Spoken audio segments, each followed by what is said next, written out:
श्रीं धूं धूं सर्वमोहयतु ठः ठः। ॐ श्रीं धूं धूं सर्वमोहयतु ठः ठः।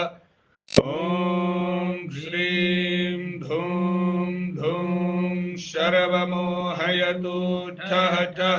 ॐ श्रीं देवदत्तमे वशं कुरु श्रीं छः छः।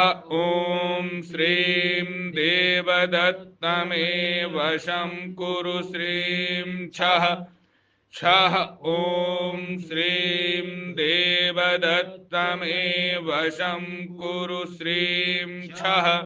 ॐ श्रीं ऐं ह्रीं क्लीं मोहिनी वशीकरण कुरु कुरु स्वाहा।